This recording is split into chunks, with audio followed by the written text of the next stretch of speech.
लातूर जाहिराबाद महामार्गावर हलगारा पाटी येथे भीषण अपघात, आई वडील व मुलगा यांचा जागीच मृत्यू। लातूर जाहिराबाद हलगारा पाटी तालुका निलंगापासून हाकेच्या अंतरावर असलेल्या शिवाजी गुदळे यांच्या शेताजवळ शनिवारी दुपारी 3 वाजता टू व्हीलर व क्रुझर यांच्यात समोरासमोर झालेल्या अपघातात टू व्हीलरवरील आई वडील व मुलगा यांचा जागीच मृत्यू झाला आहे। याबाबत माहिती अशी की निलंगा नगर परिषदेमध्ये स्वच्छता विभागात कार्यरत असलेले क्रांतिकुमार काशीनाथ कांबळे वय 40 वर्ष हे आपल्या वडिलांना घेऊन गुत्ती तालुका बसव कल्याण येथे बहिणीच्या सासऱ्याच्या दशक्रिया कार्यक्रमासाठी दिनांक 16 रोजी गेले होते। तो कार्यक्रम उरकून आज दिनांक 17 रोजी दुपारी 2 आई वडील यांना आपल्या गाडी क्रमांक MH24 BC 2293 वरून निलंगा या ठिकाणी निघाले होते।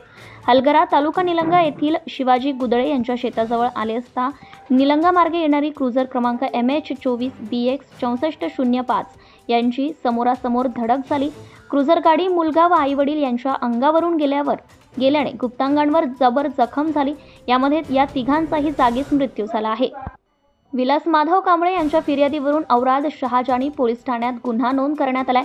घटनास्थळी तात्काळ सहाय्यक पोलीस निरीक्षक विठ्ठल दुरपडे, लतीफ सौदागर व विश्वनाथ डोंगरे यांनी भेट देत जखमींना प्राथमिक आरोग्य केंद्र हलगरा तालुका निलंगा येथे दाखल करण्यात आले। यावेळी वैद्यकीय अधिकारी डॉक्टर SS मुळचे यांनी त्यांना मयत घोषित केले।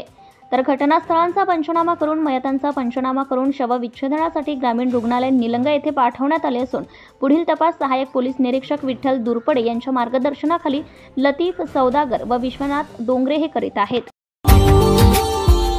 Subscribe now and press the bell icon. Never miss an update.